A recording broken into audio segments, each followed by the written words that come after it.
All right, everybody, welcome back to another episode of the Fundamentals of America presented to you by the 606 Conservatives. And first off, I'd like to wish everybody a happy Thanksgiving. I know I ate a lot today. I'm sure Nate and Ronnie did, and D-Train did as well. Food coma. Yeah, what's that little gay old man say? Lord have mercy, I'm about to bust. I'm still eating, brothers. Yeah, all them poor turkeys. I mean, I'm sure they slaughter about 10 just for me and probably a couple pigs. But real fast, I'd like to take a chance to go around the podcast here to each person and tell us quickly what we're thankful for. So, Nate, you go first. Believe it or not, if you're listening to this, believe it or not, I know you may not think so, but liberty is still alive in America. Uh, Give me liberty or give me death. Uh, it was good to be out and about today in eastern Kentucky, the wonderful, beautiful land, and seeing all the cars packed in, eating Thanksgiving dinner with their families, defying the governor's orders. Family over fear. I love it.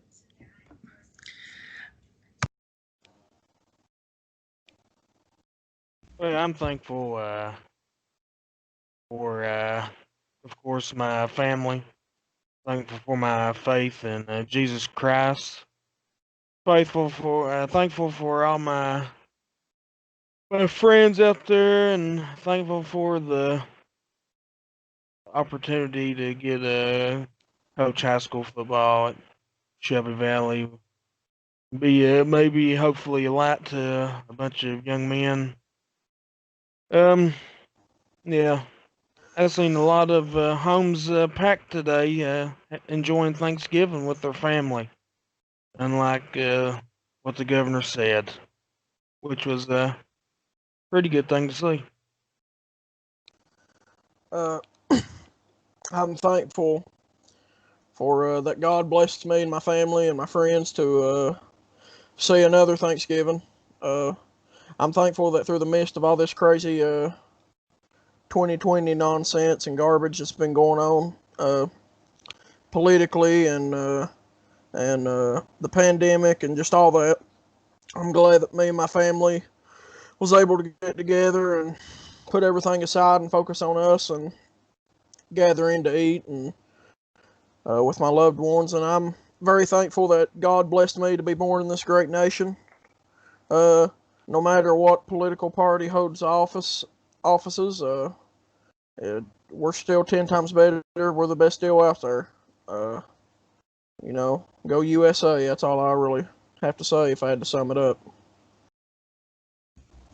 Well, I like to say every time you ask somebody what they're thankful for, the first thing is family, friends, God. Um, I'm personally thankful for the fact that I grew up in Eastern Kentucky. Um, I've been raised here, uh, being around, it's a rough area sometimes, but I mean, it's everybody kind of knows each other. Everybody's friendly for the most part. You're gonna have you idiots out there, but I'm thankful that I grew up here. I'm thankful that I grew up in the state of Kentucky. Uh, Thankful that I've been involved with like D Train. I've been involved with Shelby Valley football for the last 3 years. I think that's accelerated my growth as a man tremendously. Thankful for all of you all, especially. Gotten a lot closer in the last year. Well, this year especially with all this COVID stuff, we ain't had much to do, so we all been hanging out up Nate's. Uh, that's really about it, honestly. I mean, I'm thankful for a lot, but it's hard to, rattle it off the brain sometimes. I didn't know we was doing what we were thankful for, so I gotta redo mine. Lord have mercy. That's I'm what thank, I asked the question, Nate. I'm thankful for my. Sorry, I was busy eating. I'm thankful for my beautiful, smoking hot wife. I'm thankful for my beautiful babies. Thankful for God and His wonderful grace, and it's still raining today. And I'm Yeah, thankful that the red, white, and blue is still flying above yeah, these great United States of America. yeah. And I'm like Chris. I'm thankful to live in Eastern Kentucky. I'm thankful to live in Pike County. it ain't everywhere on earth like Pike County, Kentucky. And I'm glad to be here and raising my kids here because it's a good place to be. I was wondering real quick. I was wondering why when Chris asked that, why Nate just said, "Well, Liberty's still alive." It's like what? Yeah. I guess I was he like, was thankful okay, for liberty. I didn't know. yeah. All right. Well, like D-Train said, houses were packed. I'm thankful that these people finally opened their eyes and said, "You cannot tell me when and when I'm not going to spend time with my family." A lot of people only get to see a lot of their family one time a year or two times a year. So why in the world would they sacrifice that chance to be with their family over a pandemic? I get it's a pandemic, but let's be honest. You look at the survival rate, it's very high. People are going to risk that to get to see their family. I mean, I'd much rather be spending time with my family than locked up in a room. Speaking of pandemic, COVID-19, Andrew Cuomo is going to receive an Emmy for his leadership in the COVID-19 pandemic. The leadership that saw many of nursing home old people. They sent all the COVID patients in the nursing homes and he killed them all. So I'd like to get y'all's thoughts on it, Andrew Cuomo. Guys, Donald J. Trump, our wonderful, marvelous president, during the midst of the COVID pandemic, sent a hospital, a boat that was a hospital, and put it in the harbor of New York. And in defiance, like a little kid, when you're trying to help a little kid out or something, Andrew Cuomo didn't never touch that hospital. That hospital was not used. Instead, he thought it was a great idea, and he still thinks he's the God's greatest gift to this country for the COVID pandemic. He sent COVID patients into nursing homes and filled the whole nursing homes with COVID patients, which is among the highest death rate in the world for COVID-19. So if he wins an Emmy, then I think we need to get an Emmy for this podcast because, my goodness, at least we're sitting here laughing and choking, going on eat. We're just having a good time. I mean, my God, lock people up, put them off the streets, threaten going to jail for defying orders. I mean, guys, wow. And not to mention he's rude. He's rude, crude, and shrewd. Well, first, one of the statements he made early on was that he helped New York with the coronavirus, not God. God didn't help him at all. Well, first off, when this pandemic hit hard, anybody remember all the 18-wheelers sitting there and they're packing dead bodies in coolers in them 18-wheelers? I mean, so you look here, New York had 613,000 cases and over 34,000 deaths. They lead every state in the country with deaths. New York has had over 1.1 million people positive, and they're not even half the death rate that New York has been. So how they're going to give him an Emmy for having more people die in his state from the coronavirus than any other state?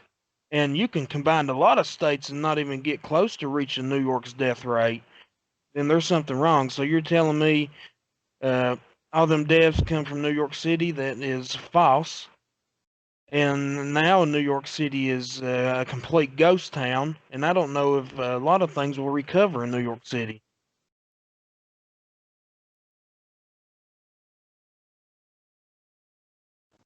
Uh, I think it's an absolute joke. Uh,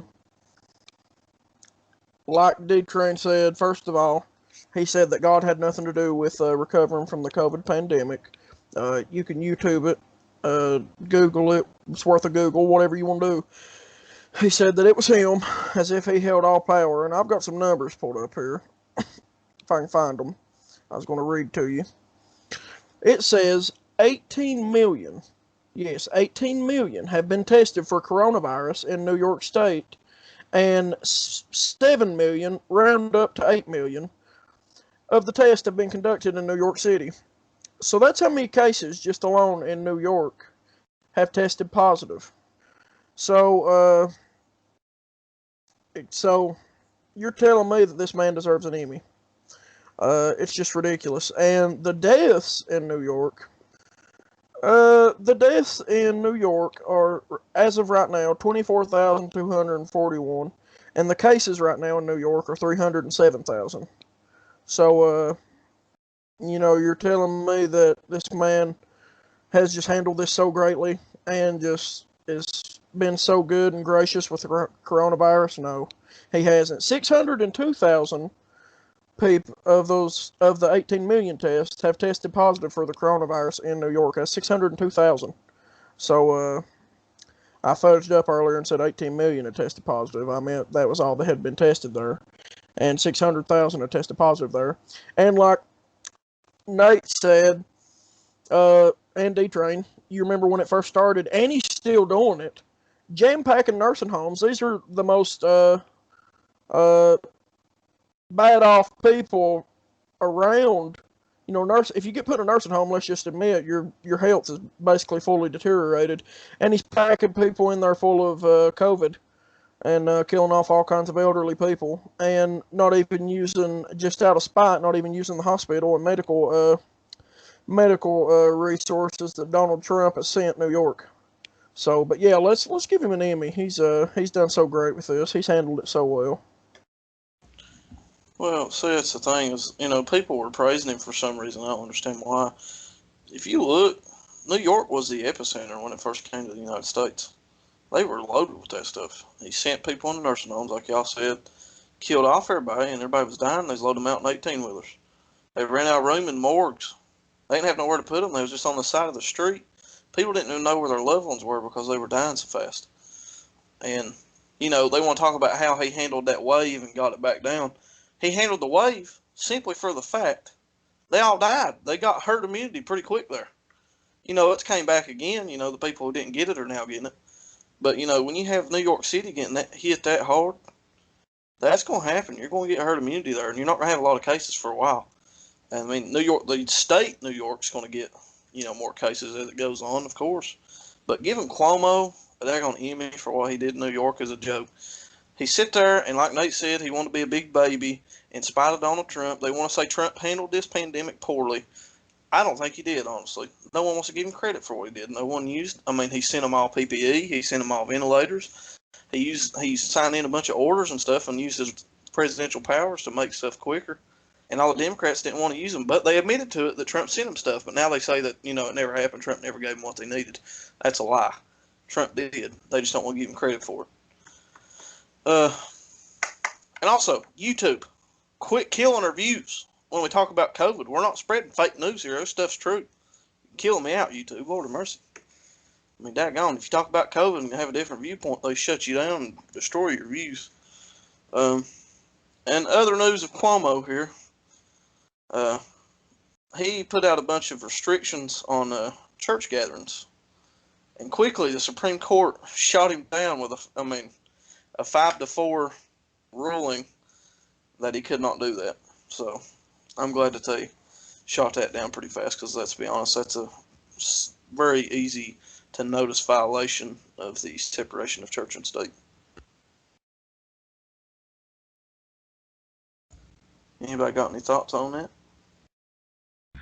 Well, if we little by little our liberties are getting treaded upon in the face of fear, and I was thinking the other day, we was talking about Andrew Cuomo and all this stuff, and really, he's not even worth our time to talk about, guys. Let's be honest. I mean, New York rich New York guy, governor of New York.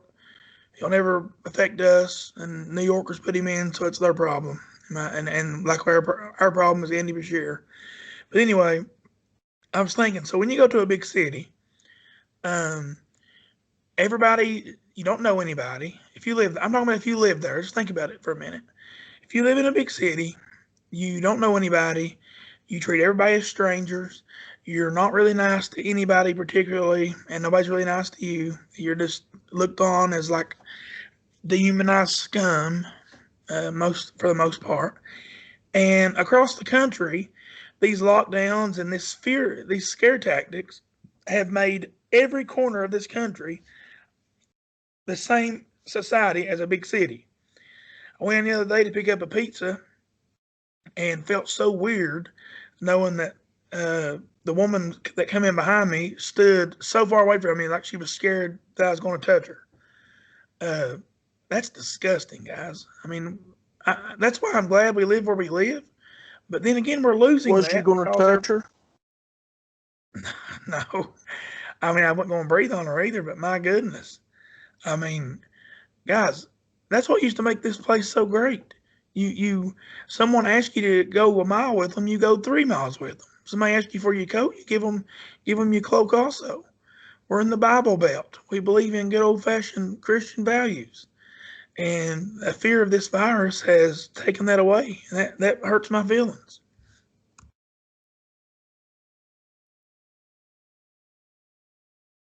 D-Train, Ronnie, any thought on Cuomo trying to restrict church? Uh, it's clearly a violation of the Constitution, freedom of religion, uh, and it clearly violates separation between church and state. As you said, it is completely out of his powers, and therefore any other governor powers or government powers to tell you you cannot go to church. I don't care if the Black Plague is spreading like wildfire. You should be able to go to church because uh, from a common sense standpoint, it should be common sense, but a lot of people nowadays reject Christ, which is pitiful. They don't know what they're doing, but in troubling and trying times like this, you know who you need the most? Jesus Christ. Uh, and it just shows you how cold some of our leaders have gotten, that they want to stop people from going and worshiping God and and trying to put a halt to their faith because it just shows, just like Andrew Cuomo said, he thinks that God has no power and he is more powerful than God. Basically, this is what he was saying. Basically, and when he tries to do an order like that, it shows. It reflects it.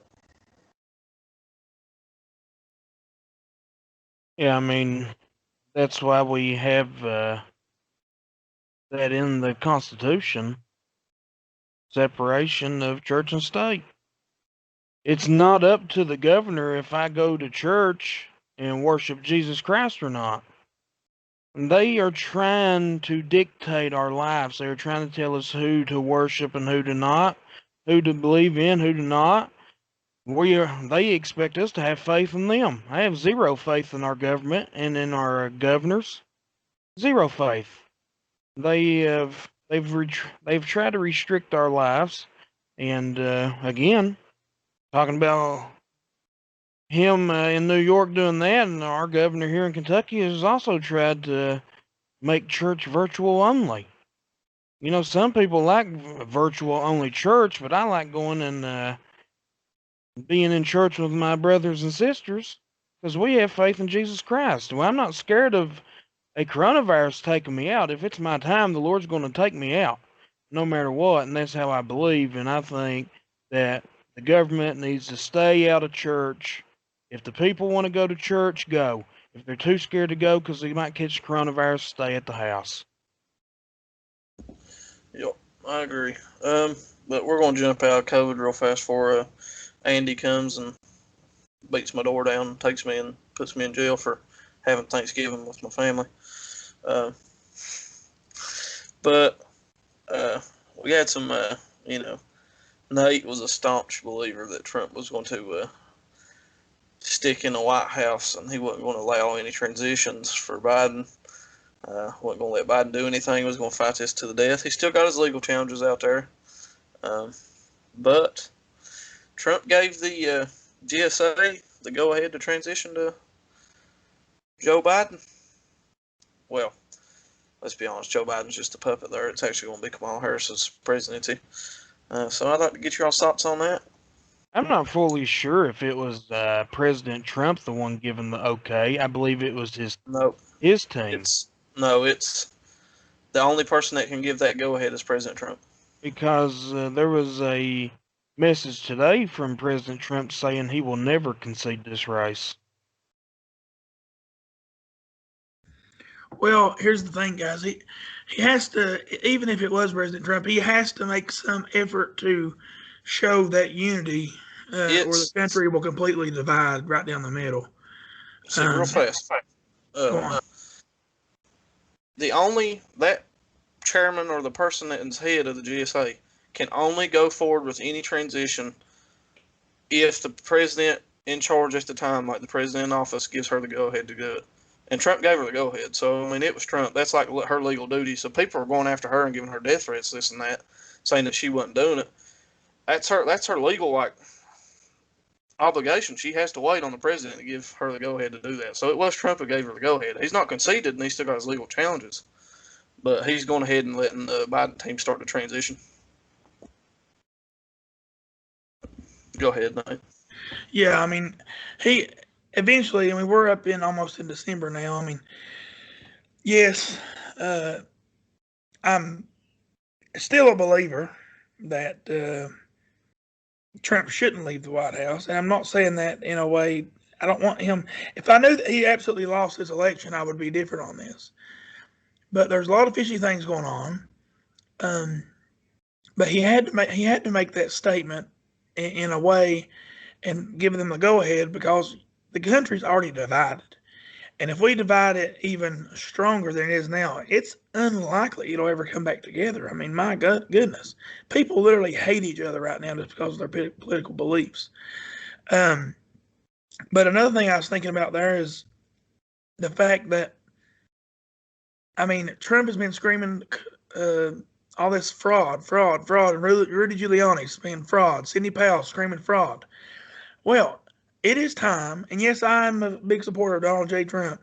It is time to show the evidence. It is time to get in the court of law, get out and quit giving press conferences, and get out there and show us the evidence. Because the people that's standing up for you are now looking like dummies because there's no evidence. Bring the evidence to light, let everybody see the evidence, and let the public judge themselves. I'm tired of them holding this evidence. I know they're trying to build a really big case before they present any evidence, but give us something. Give us something.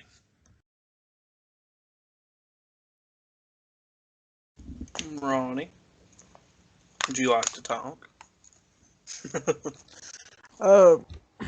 Repeat the question, sir. Oh my Lord, Ronnie, bub, we're doing a podcast here, and you might just give you a few minutes so you get your stuff together. Ronnie, are you eating paying Thanksgiving? Are you eating Thanksgiving dinner right now, son? No, I kind of zoned out about halfway through your answer. I'll be honest with you. I apologize. Oh, what are you trying to say? Well, no, you know what? I didn't want to. I might give the Ron to Ron. Ronnie might win his own award. Repeat the questioner. It was what I mean. It's not. I was just talking about how Trump gave his GSA the go ahead to transition to Joe Biden. Well, I mean, like Nate said, Trump. I mean, there has to be a certain unity. Thought you didn't listen to me. I mean, I did like halfway. There has to be a certain unity created from Trump, and he has to come to a certain point in which he will concede, I do think. I know he says he never will, but this was his first step in conceding. Now, I'm like Nate as well. I believe that this election has been tampered with in some way, shape, or form. And I just find it real ironic that back in 2016, we had all kinds of Democrats screaming, the election was rigged, it was tampered with, it was this, that, and the other.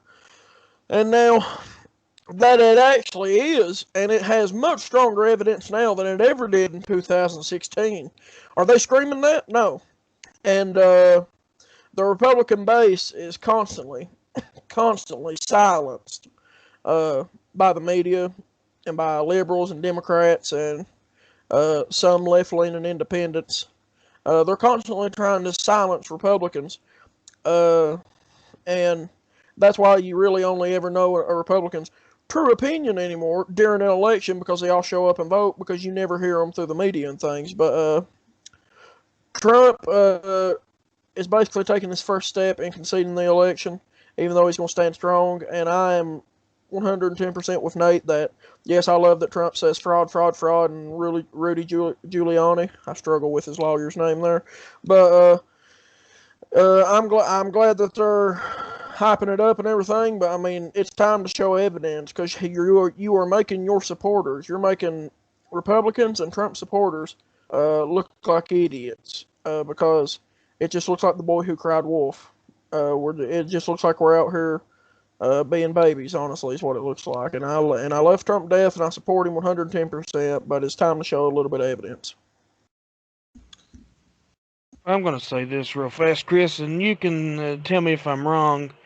I'm looking at the GSA. It states that they have informed President-elect Joe Biden that the Trump administration is ready to begin the formal transition process.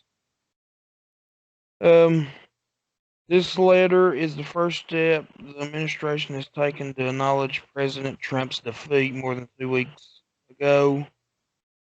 And then the head of the GSA, she goes, Murphy said she has not been pressured by the White House to delay the formal transition and did not make a decision out of fear of favoritism.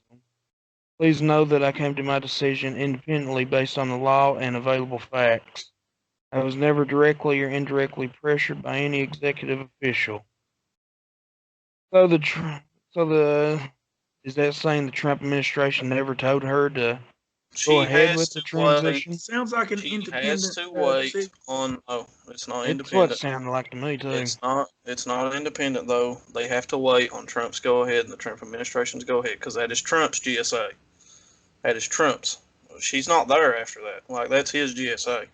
Like, Biden, I'm sure will bring in more people. She has to wait on the go ahead. What she's saying there, she wasn't pressured by anybody to not go ahead with it. She just followed the law. She has to legally wait for the president in office to tell her she can go ahead. Yeah, that's all I want to say about it, because I'm not really sure on it all. Well, y'all can disagree with me all you want, but that's the facts of it. We're just gonna go on with that. I got this information from a credible source. I think we all acknowledge him. It's Ben Shapiro. He's a conservative. He knows. I'm joking, Chris. He knows. Y'all can disagree with me all you want. It's Trump's GSA. He gave him the go ahead. Fake news. Ah, I'm scared. All right, quit arguing. I just wanted to get everybody's attention. We're not arguing, Ronnie.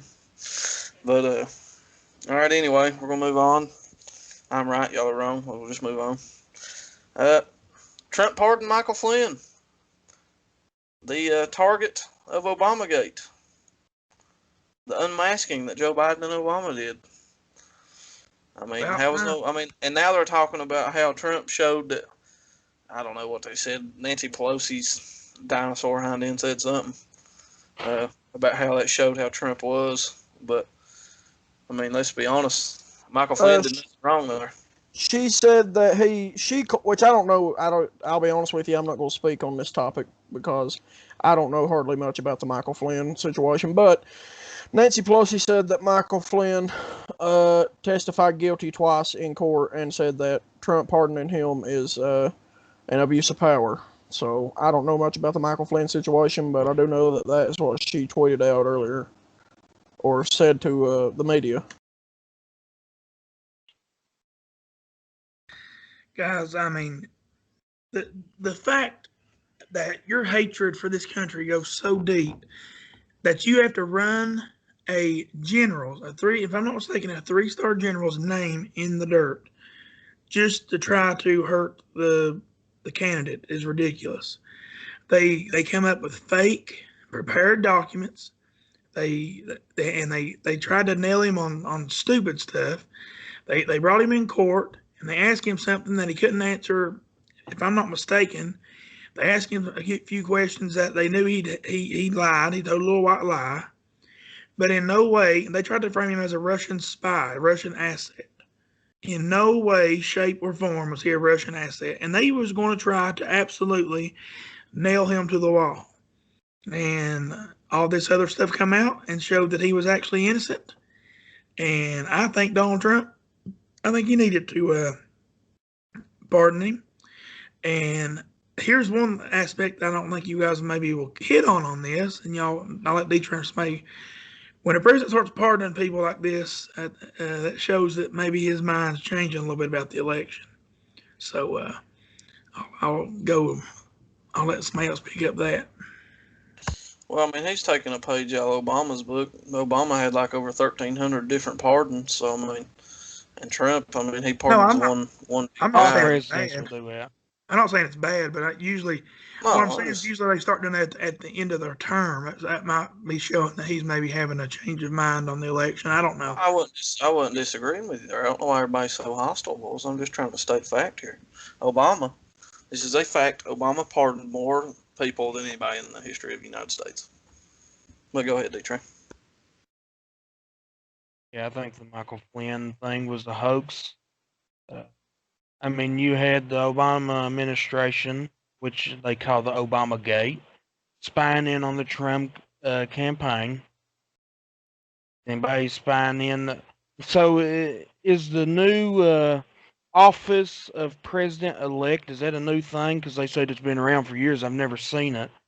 But Joe Biden's up and they're giving speeches and already talking to different countries, and they're mad because I guess the Trump team was doing the same thing, going in as president. They caught the FBI trying to hammer Michael Flynn and get him to. It's different in the court of law. They're going to be like, well, we'll give you a plea deal if you say you done it. Well, guess what? If you're looking at facing life in prison or you get a plea deal for 10 years, you're kind of going to go for the 10 years. And so the FBI they pressured Michael Flynn into uh, pleading guilty. They had reports of Obama and Biden talking about it. But again, talking about the pardons, there is a Democrat, asking asking Trump to pardon the WikiLeaks founder and the whistleblower Edward Snowden. Which I'd Well, say is real coming. fast, uh, like you stated about, does the president elect have like an office? Yeah, they do. They get as the transition time starts, they get like I don't know how big of an office it is, but it's like a nonpartisan office or whatever, and there's a bunch of people working there. That way he can talk with government agencies and start discussing stuff with other foreign countries since they'll be transitioning into power in January. But then they get mad about Trump talking to Russia. Well, I mean, you know how. I mean, that's the thing though, is it only applies to Trump. They can do it, but if Trump does it, Well, it's a bad thing. they've only talked about it for 4 years now. So, no, I'm perfectly fine. And Hey, I think that's a little early, because we still have an election that's up in the air still. I think it's a little early to be trying to do that, but that's it's not just up me. there, Nate. It's not up there. If they had some hard, let's be honest, if they had evidence, they'd have done put it out there by now, and they'd done be in a court of law. They say they're hiding and waiting on it. I don't know what they're doing. I think they're just delaying the inevitable. Honestly, I think they're trying to look like they had something. They're fighting it, and I think they're wanting to get shot down in court and say that they tried. I really don't think they've got much of anything. The only thing they got is those that press conference they had the other day. It was talking about all them random spikes in numbers and dumps. I mean, yeah, that's fishy, but I mean, what are you going to do? You can't go back and verify signatures because the envelope those things are in have done been tossed out. So, I mean, a small percent. I mean, I think it's been bigger now this year due to the COVID style of voting, but a small percentage of voter fraud does happen just about every election. I mean, we got to face the facts on that. Well, I mean, that's An one thing, easy but fix. here's the thing, um, guys. I think we all can agree, no matter if you agree with the election's over, if you think it's not, there should never be another election like this one ever again. We should never have to question our election system. I want to call. I want our local leadership. I want our state leadership, and I want our senators and and representatives going to Congress. I want them to openly advocate for a nationalized election system that is tried and true. And guess what it is? A paper ballot that is verified. Every signature is verified, and you have to have ID voting. I mean, why can we not Two, have ID voting? two forms. Let's do two forms. Bring that ID and bring something else. Bring a social security card or something. That way, they got two different ways to get a hold of you. That would be the fix. I mean, there's no excuse in 4 years when the next election is. They have no excuse to do this mass mail-in voting. I mean, are they anticipating the pandemic being on for that long? I'm sure if they have it their way, it will be.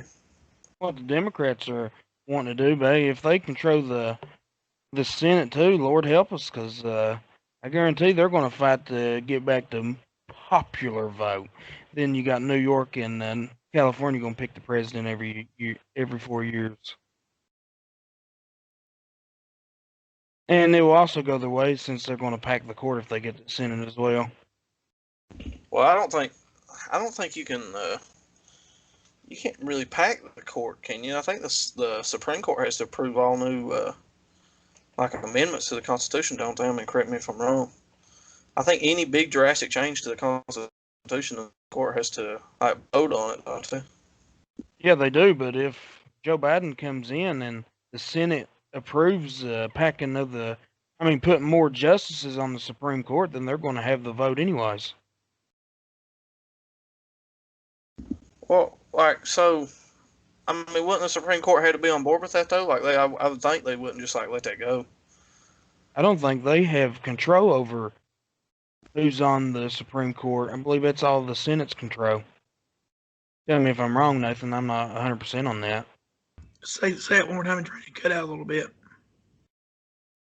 I'm What'd you say? saying the Supreme Court don't have control over who's on the court. It's all by the Senate. So if the Yeah, Democrats have the Senate, then they can has pack the it. ability. They can amend the Constitution and change the amount of justices on the bench, and the bench then after they make that ruling and they change the Constitution, the bench can actually overrule that. But if you have a Republican, if you have a Democrat House, a Democrat Senate, a Democratic president, then it'll go all the way up there. They're gonna shoot through justices that's aligned with them, going to vote however they want them to vote, and that's where the problem will come in. Yeah, the the Senate and all them, they can put forth those amendments, and it can go over to the president. The president can sign them, and then the court will justify whether that's constitutional or not.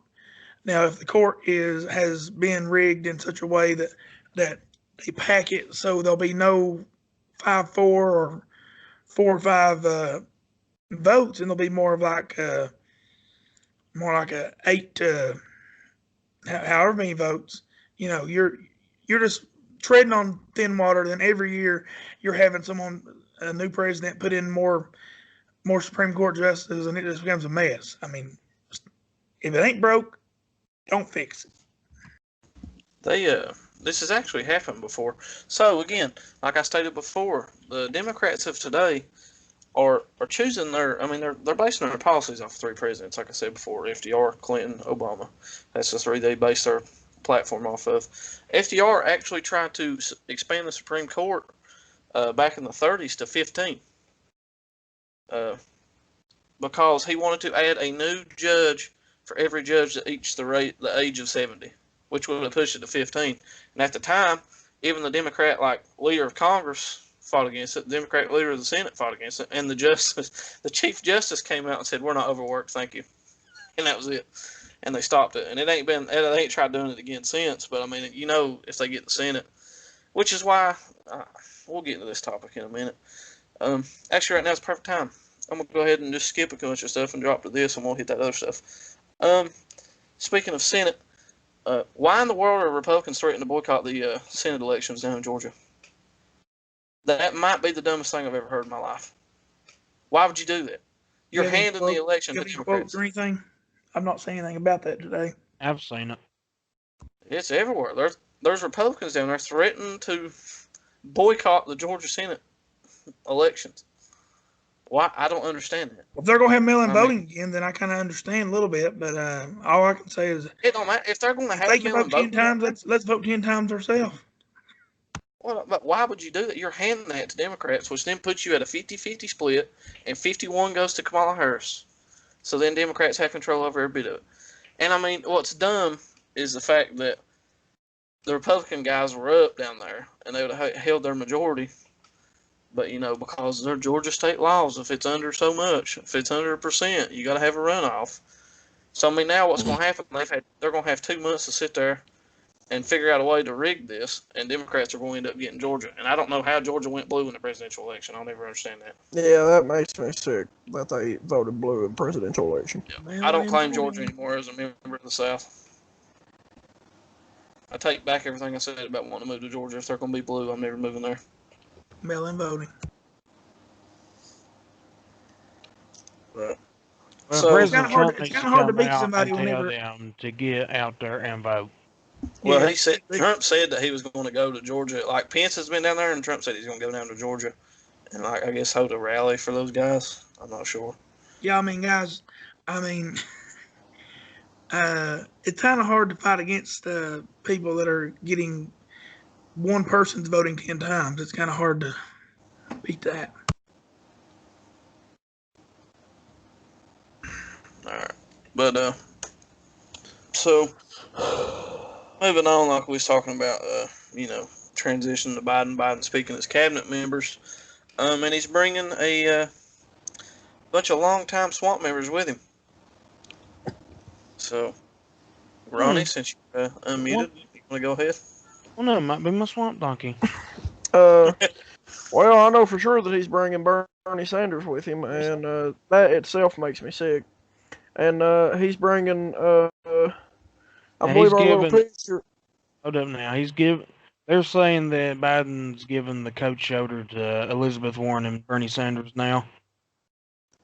Well, no, that's a positive, but I also was seeing a picture that Fox News, and we shared it on our page too, that he was given almost, I think it was every squad member, a position to hold in his administration, and boy, oh boy, are we going to go down the hill fast for the next 4 years if that is true. Because, I mean, you think it can't get much worse than a Democrat? It can. It's called a socialist Democrat. And that's what most of them are nowadays anyway. But, I mean, my God almighty. It's ridiculous. Democrat. Yeah, well, I agree with you. And, I mean, you look before, we've said it many times, and it applies to this too. Joe Biden used to be a more moderate Democrat, and now he is a big puppet to them, and that's how he got elected.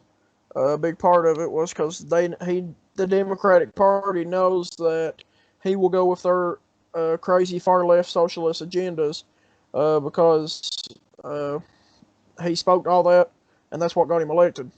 So that has a major role in putting in the squad and all the swamp donkeys. And honestly, I hope that these next 4 years that Republicans have get raged up and fired up, and I hope they all come out and vote in the next 4 years, because the country can't handle much more of what's about to happen. Guys, you want me to run down a few of these predictions they have for the cabinet? See what y'all think about them. So right now, leading everyone's predictions for Secretary of State is Susan Rice, famous for her meeting with Bill Clinton on the tarmac, if y'all remember that, during the Hillary scandal with all their emails. The top of the board right now for Treasury includes Lael Brainard. I ain't going to read about her But I will say a name that's through pretty high up on the list of that is Elizabeth Warren. Pocahontas. Pocahontas, Elizabeth She's like Pocahontas Warren. she's 1/30th Indian. Department of Justice. It says a guy by the name of Doug Jones, which is the guy who Tommy Tuberville beat in the Alabama. Anyway, Sally Yates. Doug Right. Sally Sally Yates is up on top of that list for justice.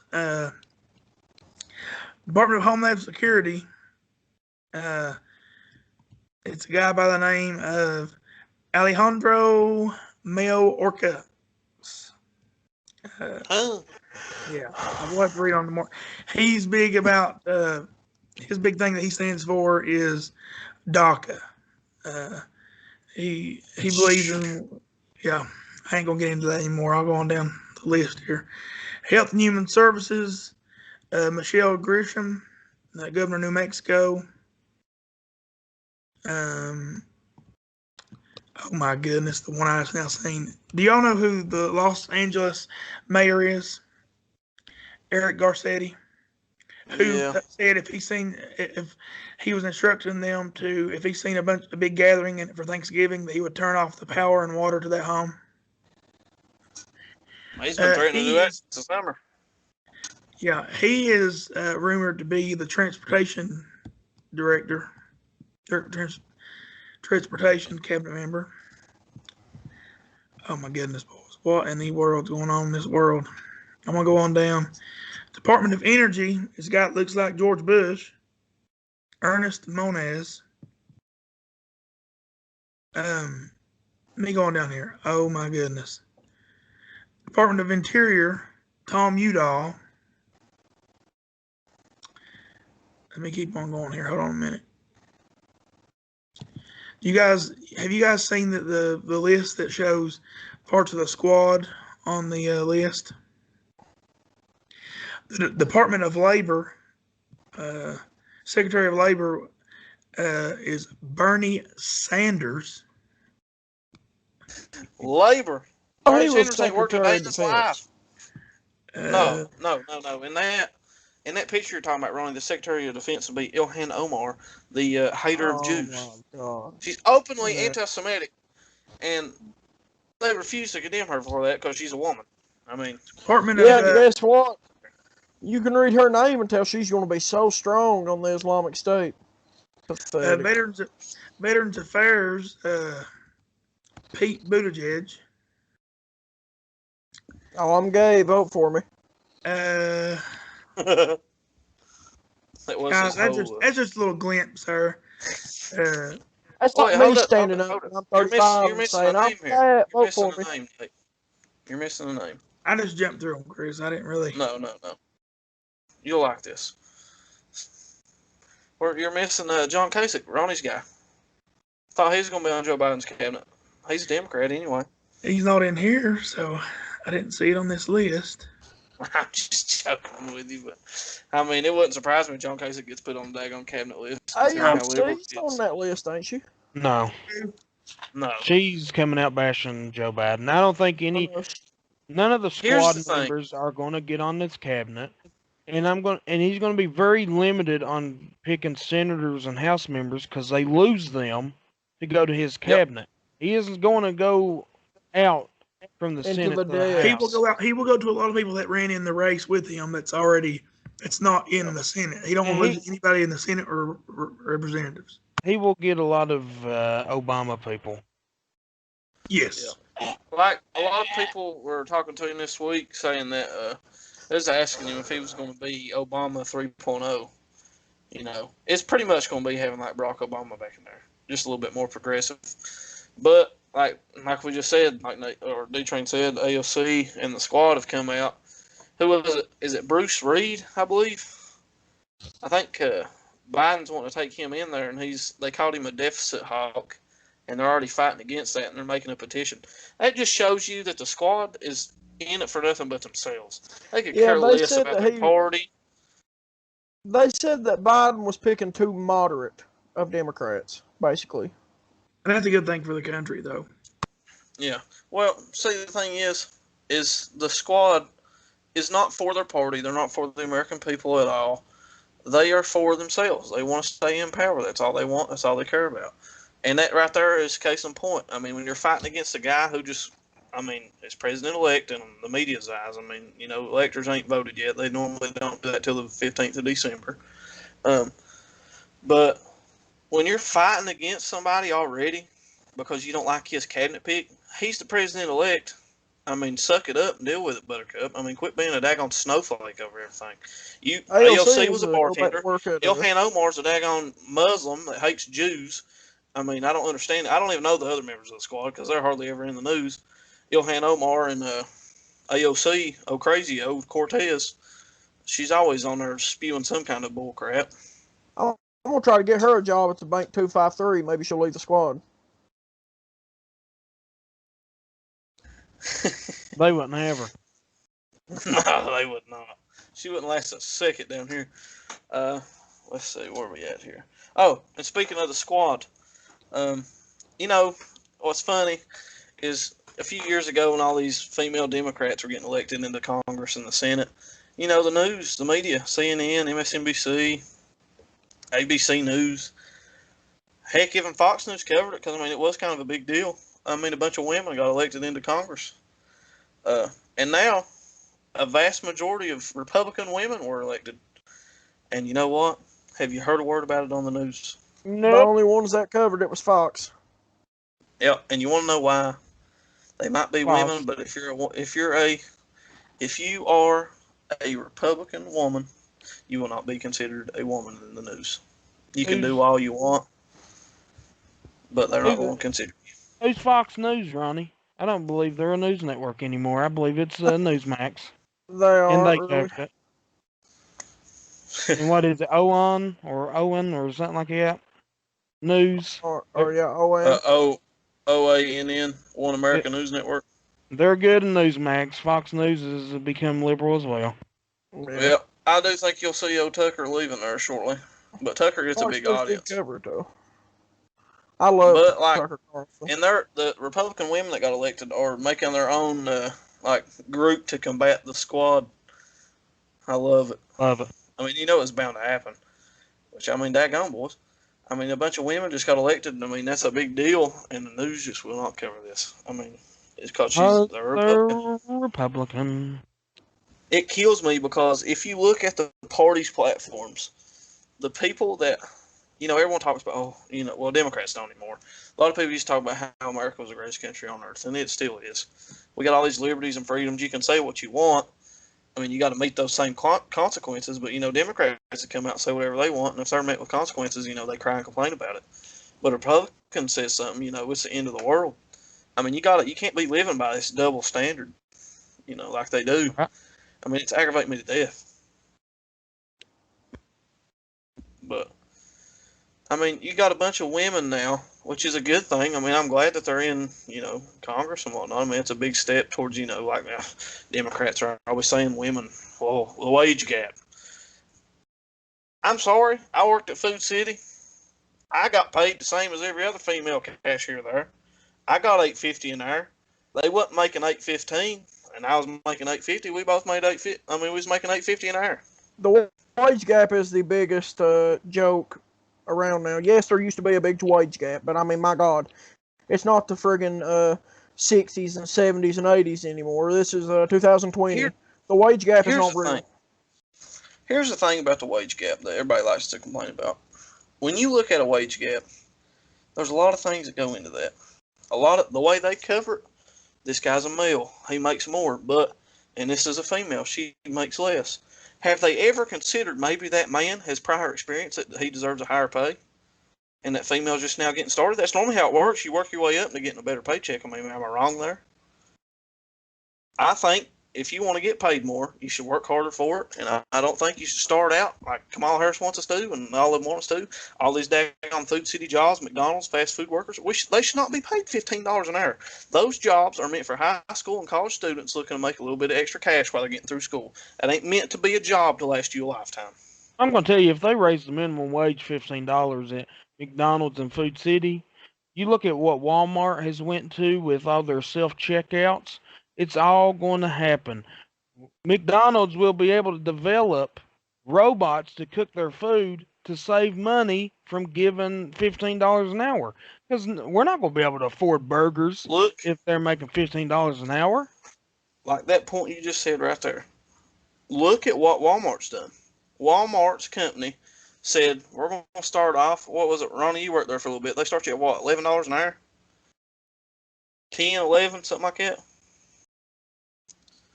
Ronnie, you're muted, but I think it's 11. 11. It was 10. It was 10. 10.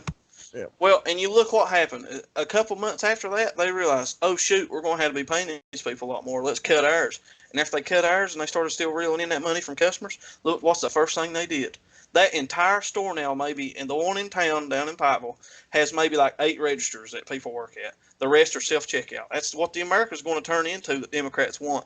And it kills me when you see little blue-haired people on TikTok and on the internet. They don't know what word they're talking about. Oh, everybody should be paying a living wage. Get out and work for it, honey. You ain't got to sit at the house just because you don't want to get out and do it. Doesn't mean I got to get out and do it. And here's my thing. Why should a McDonald's worker? Now this is what kills me bad. This is what really just makes me want to go ballistic. But I try to stay calm anymore.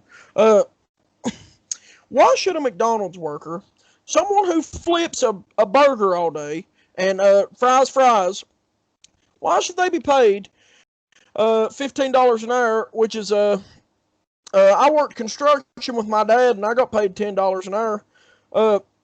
Why should they get paid 15 and me, after sweating in 90-degree weather working construction, get paid 10?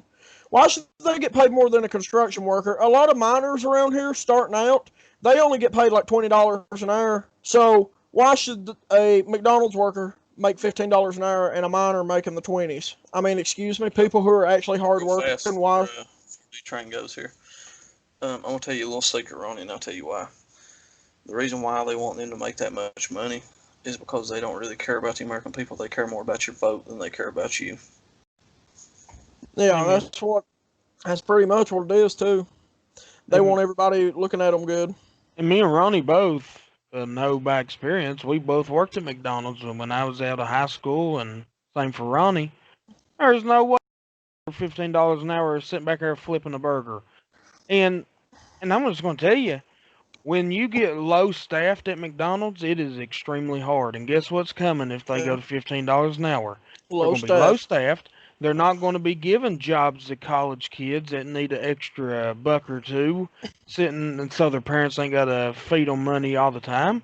You're not going to have them jobs. And like I was saying before, the amount of money that they'd have to pay out, $15 an hour, they can easily spend that money on robots and pay one person to come work on them robots. And what about inflation? I mean, I don't want to go out to the store and have to get bread and milk and spend $20. I mean, that's ridiculous. It's coming bad.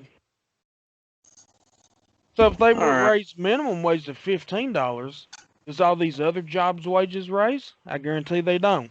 So it's all just going to be destroyed. That's the thing. Like, you know, I hate repeating myself, but I mean, I think it's very important sometimes to repeat stuff that we say that's honestly very factual. Kamala Harris came out and openly, you know, endorsed communism. I said before, she stated in an ad, it shouldn't matter where you start, we should all end up at the same place. No. No, no, no. If I'm going to school and I get my I'm about to get my daggone bachelor's in business administration. I'm probably going to go get my master's in something. I don't know if I'll be a teacher. If I don't know if I'm going to get my MBA. I don't know yet. But I swear to you, if I go and get that and some daggone woman that just sat out of high school for 4 years working at McDonald's starts making the same daggone amount as me, I'm going to be mad. I'm going to throw a fit. I'll probably end up in jail. I'll go to the daggone White House and I'll fight Kamala Harris out in the White House lawn. And me and you both are business majors. So what would you rather do? You want to pay all your money out to employees, $15 an hour minimum wage, or are you going to find a better alternative to keep the money in your pocket? Yeah, like you're saying, let's dumb this down for, you know, Nate's smart, Ronnie's smart about this stuff. We're business majors. When I started doing business and stuff, I started thinking about, like, when I see stuff in the news, I think at it from a corporate level. I'm the CEO of a company, and they come to me and they say your employees are wanting to make more an hour, and the board of directors. I mean, the board of directors are in charge of me too. There's not much I could say there. I can go against that, but if it's the board of directors and they're going to decide that, it is what it is. But eventually, what's going to happen? They're You're going to want to cut down numbers, and you'll pay the employees that you keep $15 an hour, but you're going to cut over half of those and put in stuff that you can do the job for them. It's easier as a company to buy something in a bulk expense at one time than it is to pay everybody at $15 an hour. That's why you seen Walmart put in all them self checkouts. I'm sure it cost a lot, but over the time they did the numbers and they said this right here is going to make us more money. We're not going to pay the employees. We're not going to pay taxes on the employees, and that's why they do that stuff. And I don't think people realize that, and they think, oh, $15 an hour, that's going to be good money. It might, yeah, for you to be good money if you get to daggone keep your job. I think it's funny though, guys, because people they underestimate that these people that own these corporations and own these businesses, they're not stupid. They're not stupid. And here's another thing. Why does government have to instill this? I know why we have a minimum wage, and we don't want to become like China and pay people just a few cents an hour. I understand that. But if I, as an owner of a corporation or some big CEO, if I you pay what you get for. You get what you pay for. Guess what I said. You, why do we have to rely on the government to enforce that higher minimum wage? These companies can offer more money on the hour to these people and make cuts other places. It goes to show you that these companies care nothing about their worker. I don't care what anybody says. Well, They don't care about their worker. It's just plain simple. And guys, I'm sitting here and I just listen to you guys talk about it and stuff. It's just $15 an hour wage. Like you said, Chris, it looks really good. It really does, and it probably would help some families out and stuff. But for the people that don't work there, what it will do is that cost is going to be ate somewhere. It's going to be ate somewhere. Staffing be the first thing. People are not stupid. I'll end it there because I don't want to go on too much on this topic anymore. But all I want to say is corporate America did not become corporate America by being done. I can tell you that. Well, I'm going to go ahead and tell you real fast, and then we'll move off from this topic. As a CEO of a large corporation, your job, plain and simple, in the business world, I don't care if you care about your employees and you talk to them and know every daggone detail of their life and you make sure, oh, your family's sick, take a day off. You know what's going to happen to you if you're the CEO of a company? That board of directors are going to get rid of you. Your only job in corporate America as a CEO of a company or anybody that's in charge of that, CFO, whatever, is to turn a profit, and that's it. They want to make money so they can stay in business and keep themselves rich. That's what it is. They don't care about the employee, like you said. Some do, some don't.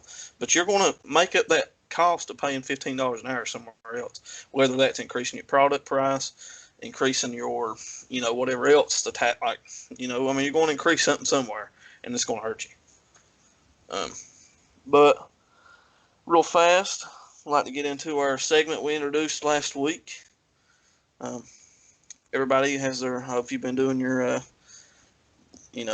choosing your selection for the Swamp Donkey of the Week. And I'm going with someone we've talked about early on in this episode. Andrew Cuomo is my Swamp Donkey of the Week. He is I think if Madison turned it best, he is the Democrat Donald Trump. He's loud, he's obnoxious, he's just a little bit more babyish than what Donald Trump is. All he does is complain. All he does is want recognition. He only cares about himself and how much money he gets. He wants to be in control of your life. He's trying to limit church service. He's shutting everything down back up in New York. You got a bunch of businesses up in the, Times Square that's running out of business. I mean, there's nothing there anymore. People hardly go there. But, it's okay for him to go out and have Thanksgiving with his family. But by God, if you do it, you're just not a good American.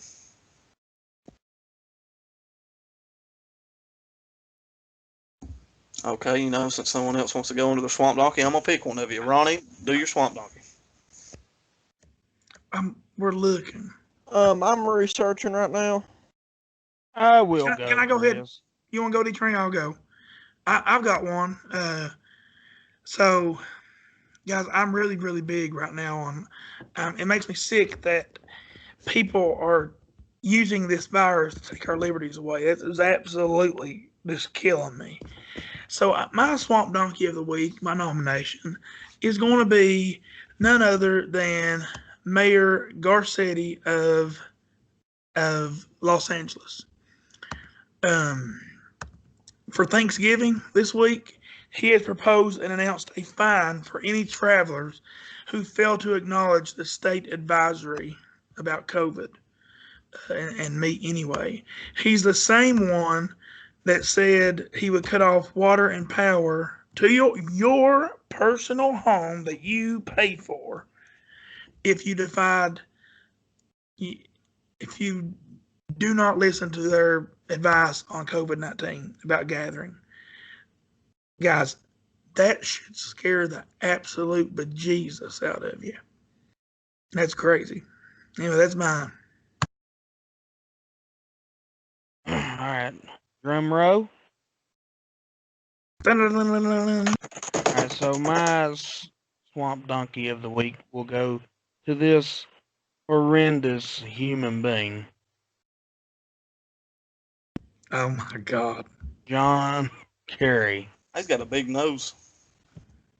Oh, my bad, not John Kerry, the new special elected envoy of climate change for President-elect Joe Biden. This is what you say is a swamp donkey. This man right here, his net worth of $207 million, was a failure Secretary of State for this country. Maybe the worst. No, and second worst. Hillary Clinton by far the worst. If I'm not mistaken, he brokered the Iranian He deal. did, and I was going to speak to that. He was the failure of the Iran deal, nuclear deal, which sent Iran $1.7 billion. Huh. What do you think Iran's going to use that for? Terrorism against their own people and the United States of America. Do you think Iran was really going to stop their nuclear program? No, you just fed them $1.7 billion to continue their nuclear program. John Kerry is by far one of the most worthless human beings in government history. He was a failure presidential candidate. He was a failure as Secretary of State, and now he wants to fix climate change, which he said is one of the biggest national security crises of all time. So there you go. This man that's worth $250 million is going to kill your American jobs. He's going to be the one that's going to kill your oil plants in Pennsylvania. He's going to kill your coal mines in Kentucky and Virginia and West Virginia. Where's them jobs going to come from? Guess what? John Kerry can care less because he's worth $250 million. He's going to sit on his high horse and sit in the White House and demand things like he did the failure of the Iran nuclear deal. And guess what? He made sure to point out that the agreement is going to come back with Iran. He's getting back into the Paris Climate Accord, and he's going to make it even better. What a worthless human being. Making me sick to my stomach, D-Train. Uh, guys, I had a little time to prepare here, but I'm just going to go ahead and say it because it's made me sick. And he's not really a big part of the swamp, but I'm gonna go with our precious governor because of his Thanksgiving. Can I stop you for a minute? You said he's not really part of the swamp.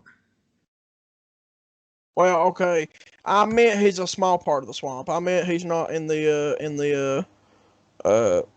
not a major what people will call swamp donkey. When people think of swamp, they think of He's not the down squad, there. and they He's just now dipping his. He's got like maybe foot deep. yeah. You know, he's not in there He with the just- Loch Ness monster of Joe He just Biden. hatched out of the egg, buddy. He ain't even got Yeah. out the water yet. He's That's still what on I'm tadpole. saying. He ain't got no legs or nothing yet.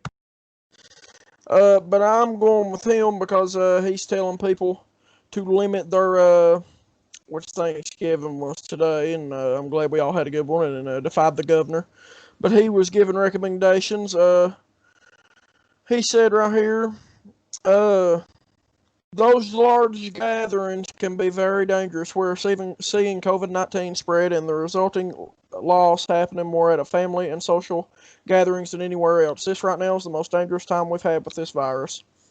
And he said that right as he see, as you make your plans for the holidays, I urge you please. 2020 has been a mess for all of us, but we've got to hang in there just a little bit longer. He has limited or tried to. Obviously, nobody listened, especially around here. Who you can have in your home on Thanksgiving to household numbers, and I think the household number was 10 people. I'm pretty sure. And that's just a bunch of crap because there's big families with household numbers of 11 and 15 and this, that, and other. And I got a brother up the road and my sister who lives up Little Robinson uh, who don't live in this household no more, but they're as close a family as my mom and dad are. And do you think they came over for Thanksgiving? Yeah. Do you think my niece and nephews came over for Thanksgiving? Yes. I mean, it's bull. I mean, don't you cannot use your abuse of power to try to force people to be afraid of a virus that has a uh, high survival rate. I mean, it's just ridiculous. And like we said, he's just now dipping his toes in the water, and we can see this his abuse of power with trying to make churches go back to which he hasn't done it yet, but there were talks of it going back to not gathering and just doing online gatherings and trying to limit our Thanksgiving, and I'm sure that he will try to limit our Christmas, and it's bull. And if you didn't listen, then to his recommendations, and I applaud you. Can I piggyback off of Ronnie there, Chris, for a second to add a little thing about the governor? My comments are the expressed opinion of myself alone, no one else. But I will say this about that is the fact that he also, as many other governors across the country, picked out certain businesses and have idled them for an expansive time. Now, if you're listening to this right now, I want you to imagine you put all your money back, you've saved, you finally get in there and you pull the trigger and you start your restaurant. They train you, you're a good cook. You start your big restaurant and you get all your workers in there. And what you gonna do? You get workers in there, and all they do is work for tips. They get paid $2 or something an hour, and they work for tips. Uh, so what you gonna do? You're gonna right before Christmas comes, right before they even start buying their Christmas gifts, you're gonna say we're gonna shut you down, and not only to shut you down, we ain't gonna give you no kind of incentive. We're not gonna give you no money, no nothing from the government to help ten support you. thousand dollars. Yeah, yeah, bull, bull. Most We're restaurants make that in hours. yes. That's not going to cover a single night of receipt. No, but what I'm trying to say here, guys, anyway, is the fact that that is a personal business that someone has come and put their money on the line. Guess what? Their money stops when that business is closed. That business has to be open for them people to be making tips. And I feel bad for the little waitresses and waiters out here that were getting ready for Christmas, and now their little kids are not going to have anything for Christmas now because of big bad Andy Brashear. And I want to say this also is the fact that you think the governor's salary, his big salary he gets, you think it's going to be stopped anytime soon? Do you think his salary is getting stopped right before Christmas? No, no.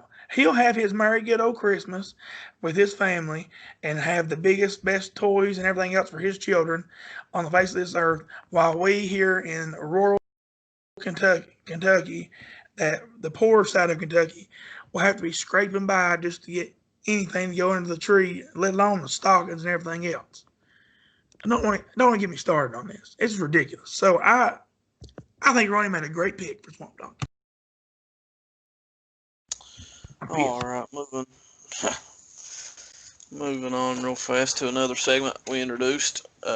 This one is dedicated to our lovely Ronnie Bowling, the Ron. Ronnie, outlandish, says some wild things. His love of John Kasich, pretty idiotic, in I my didn't say I opinion. loved him. I said I used to like Yeah, him, you but did. You I loved didn't. him. I never said love. I will say Ronnie, I never said love. I In the know car, when you you lay down said, at night and you I have love dreams, John you're Kasich. smiling and everything and happy, and you're sitting there All thinking right. about John But Kasich, anyway, right? Holding I your have hand, a picture of him skipping on my through the room. ceiling, so when I lay down, I go to sleep looking at him. I know you go to all right, sleep and anyway. you imagine you and him skipping through a bunch of daisy fields together. There it is. The Ron with a donkey. Well, you know. Anyway, so my pick, I've studied, I've read the news, I've followed it all week waiting on this podcast. My pick for the Ron, I think my first one, the first winner was Al Gore, fitting pick for the first award. This award will be the first female to win the Ron, and also the first Muslim to win the Ron. Ilhan Women's Omar, right. congratulations. You are the winner of the Ron. I'll be shipping out your award in the mail. Uh, I will say, don't stomp it because it will be dog poop. Anyway, so Ilhan Omar constantly is on there criticizing. She's very, she's socialist as I'll get out. She's liberal. She criticizes everything a Republican does. You know, defund the police. Social programs will help America. Communism. You know. She hates Jews. She's anti-Semitic. She's openly against Jews. That's not racist or nothing because she's a Democrat and she's a Muslim. She can't be racist, obviously. But news came out just today or yesterday. She performed the worst of any House Democrat incumbent ever in her own state. Ever. She underperformed Joe Biden. Bad. It was awful. Um, and she's already. She's on the defensive already. She's trying to block Joe Biden's cabinet members. Her and AOC, Ocasio Cortez. Um, she's a classic socialist, communist. I'm not gonna say socialist. She's communist as I'll get out. Um, but yeah, she underperformed the worst of any incumbent Democrat in Congress history. Uh, so, congratulations to her. That's a good feat for you. Um, and congratulations to being the first female and the first Muslim to win the Ron. So you knocked out 2 distinctions early. Congratulations. You're just busting records everywhere, ain't you? So moving on. Y'all done talked about my next topic, kinda. But COVID-19 panic is hitting again. As, rising cases. Oh, case numbers, Yeah, I want to ask y'all something. And I'm going to repeat this again. YouTube, stop flagging us because we mentioned COVID-19. We're just talking about it. We're not spewing facts. We're not giving medical knowledge at all. Y'all remember when the news was first covering COVID, and the only thing that they talked about was really, it wasn't case numbers, it was death. Y'all remember that, don't you? It was the death. It was the deaths we were getting. What happened to that? What happened to the death numbers? Now it's all case. They just want to keep spreading fear. Ooh, live underneath my thumb. And so now, the daggone Walmart in town ran out of toilet paper again. Why are people buying? How much do people poop? A whole Daggone, it lot, takes a whole me. lot, Well, I know a you whole poop. lot. I know you poop a lot, but it takes me, no joke, like a week and a half to go through 1 roll of toilet paper. I don't. Nate, Me either. you're gonna give us that face, but you poop like 10 times a day. Um, the And thing, you use and the whole plus rope you each wipe time. excessively. Yeah, you wipe excessively. Let's be honest. Gotta Um, be clean, boy. Gotta be clean. That. Remember Charmin you can be Ultra? clean. I got a You whole, can be got a few rows left. I clean. hope there's some at the Walmart down there when I go. You can clean yourself in 3 wipes, Nate. I promise you. You ain't got to wipe ten Go to the times. go to the quality foods. I don't know. There is the I dreaded think turd of you're, 1,000 wipes. I think you are underestimating the situation, but we'll move All on. right, well, hold on. So stores are running out of toilet paper again. I don't understand that. I don't know why people think they're going to be locked up. They're going to need 10 rolls of toilet paper. About like the Um, milk deal. yeah, that's dumb too. I remember that. We ran out of meat. We ran out of milk when I was working at Food City. We ran out of milk, ran out of meat, and we ran out of toilet paper. It got so bad we had to put a limit of 1 on everything. That's pitiful. There's some old people that come out and buy in bulk and will buy 4 gallons of milk at a time and just use that over a month. And I mean, people were buying out milk like crazy. And when we ran out of milk, they started taking baby formula to use that as milk. I don't know who in their right mind wants to drink baby formula as an adult. I mean, that's crazy. It makes me want to gag. And going on with what Ronnie said for his Swamp Donkey pick, uh, Andy shut down restaurants. I'm very sad about that. I love Roadhouse. I love B-Dubs. I want to see his facts on outbreaks in restaurants. I want to see them. He don't have them. Their facts are objective. It's all opinionated. I mean, they believe what they believe, and the real facts are out there, and they just refuse to acknowledge them. Again, this is my personal beliefs, no one else's. So don't fire me, Andy. Also, I don't know if y'all seen this on WYMT. I watched the local news for the first time in months the other day because I was tired of seeing Andy on there. He went against the CDC's director of what he said. He disagreed with him. He's always preaching. Democrats always preach, let's listen to the science. Let's listen to the science. We'll follow the science and we'll be fine. Well, the CDC director comes out and says, schools are one of the most safe places for children to be in. And he says, nope, not in Kentucky. Nope, not here. Schools here, infested. Schools here, infested. You can't get it at home, but by God, you step one foot in that school, you're done for. COVID everywhere. I mean, this is just stupid. I mean, guys, I think it comes down to risk versus reward. And you got to, I mean, that's what our life pretty much revolves around decisions and what we make and how we make our decisions. So it comes down to what do you value more? Like today, do you value time with your family more, or do you value not getting COVID more? So it comes down to value, and a lot of people pick the spend time with their family members because this may be the very last time you spend it with any particular family member. We don't know. We're not promised tomorrow. Same thing comes down to school. So we don't want our kids to get, even though children have fared very well objectively to COVID. That's my viewpoint. Although they have, we're still so scared of them get it. And I understand the transmission and taking it home and things like that, but something has to be said about the value of that education that's been left off this year. You may say, oh, well, yeah, of course, they're still doing virtual learning. What that means, you all, and I know anyone that's watching this is probably thinking the same thing, what that means is a lot of moms and dads are getting a second trial run at third, fourth, fifth, kindergarten, and all these other grades. Let's be honest. Parents are doing their work. No kids learn nothing. We need to get back to school. That's my take. It's hard on the students. It's hard on the teachers. I mean, they have to make.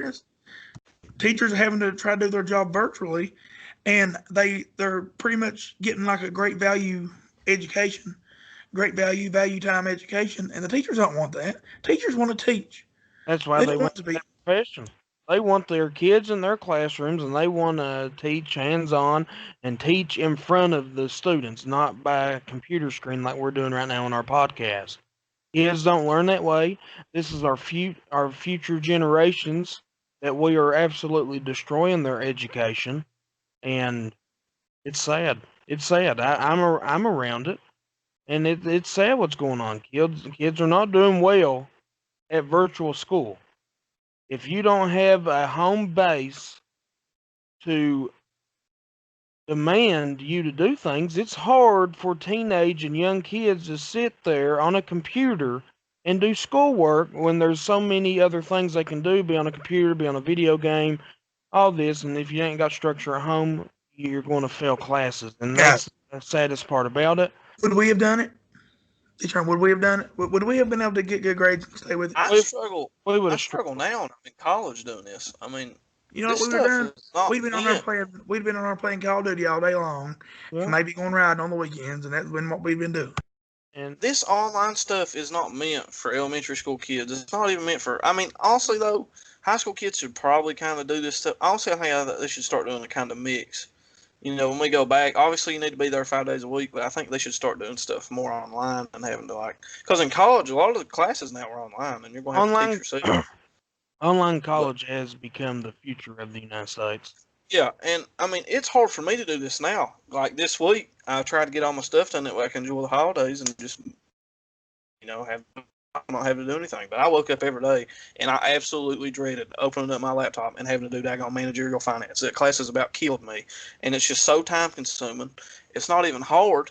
It's just time consuming. And I hate having to sit there and make myself do something like that. It's hard for me, and I'm almost done. I can only imagine how hard it is for these middle school kids that have attention spans of a daggone squirrel, like my brother down there. Lord of mercy. I mean, he talks one subject, and the next he's on to something else. I mean, he's like a squirrel.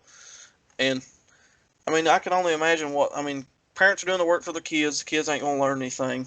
I mean, you're looking at kids that, like my sister just now. I mean, this is supposed to be her sixth grade year. She's went to school for what? Well, she ain't even been in school this year. But the mom's kept them home. But she's not going to enjoy her sixth grade year. I mean, that's a big step getting middle school. You learn a lot of stuff in sixth grade. Look at the seniors. Yeah, and the seniors ain't even got to have their senior year at all. And I mean, other than a couple how of weeks. sad.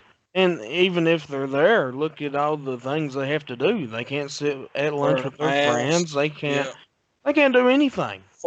There's 3 different lunches. They don't even get to have a break at you don't even get to have a break at the end of the day to go and get you something like a pop and a candy bar. Don't even get that. When you leave, you're stuck in school for 5 extra minutes a day because you got to let all these other kids go first that are out, or parent pickup or whatever, or the buses, and then you get to go at 3:10.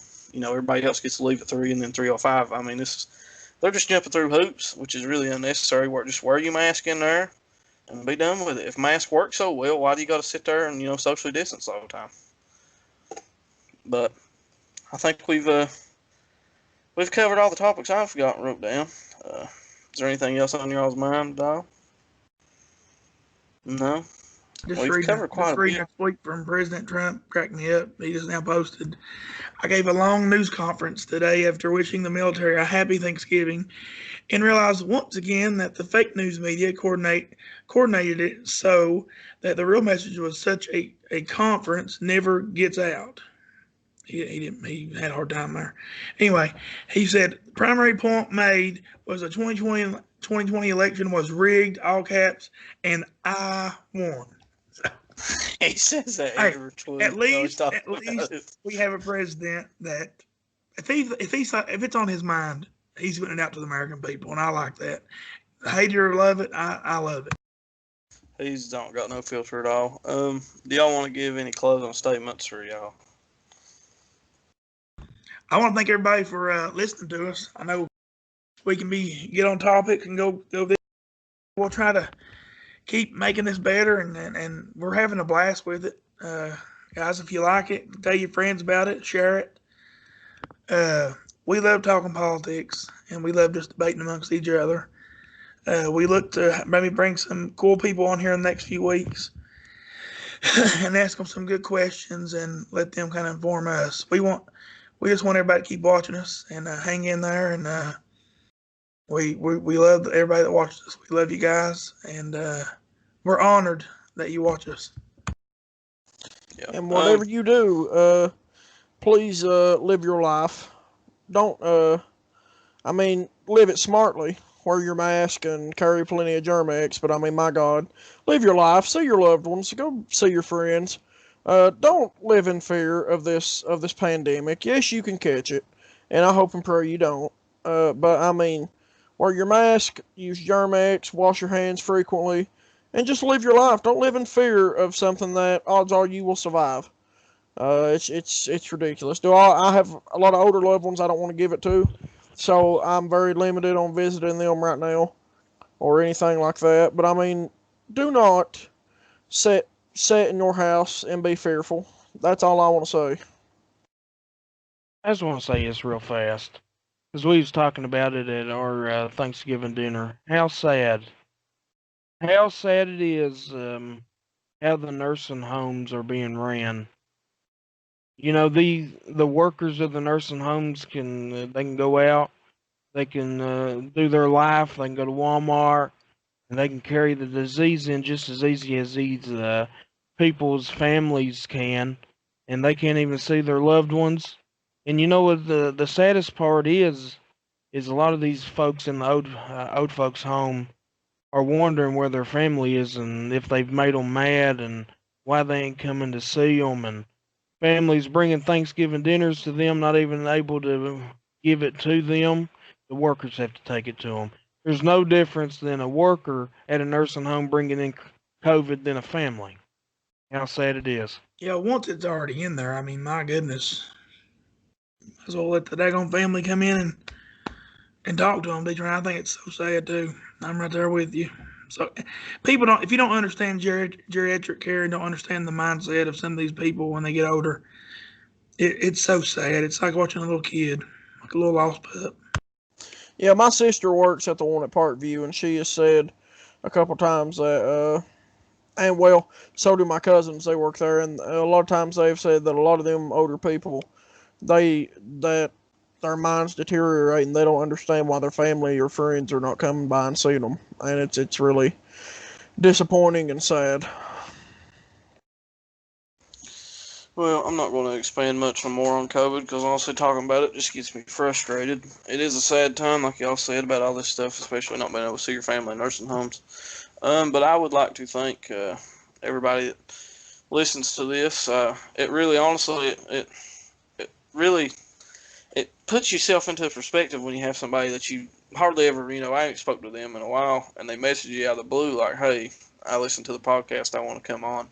If anybody that listens to this wants to come on, message one of the four of us, and we'll try and we'll schedule you a time. We'll work with you, and we'll get you on here as best we can. I know we got one that's wanting to come on here. I'm still trying to work out a time with him to get him on. I know D-Train needs to get on the ball about a special guest, sir. We've been talking about him for weeks now, and we still ain't got a date set up for him. But and if you're a Democrat and you want to come on and debate us, come on. You can partner up with Ronnie, like D-Train said many of times. Uh, you know, we're just teasing Ronnie. He gets mad about it when we call him a Democrat. It's funny, but I appreciate everybody that listens to us. And honestly, I could care less if 10 people listen to this episode in a lifetime. I have fun doing it. I enjoy getting on here talking politics. And if we convince one person to see the light, I think we've all done a good job. One person converted is better than none, in my opinion. That's all I got for you. For D-Train, Ronnie, Nate, thank y'all for listening if you made it this far. D-Train, go ahead and give us a call out. Yeah. Thank y'all.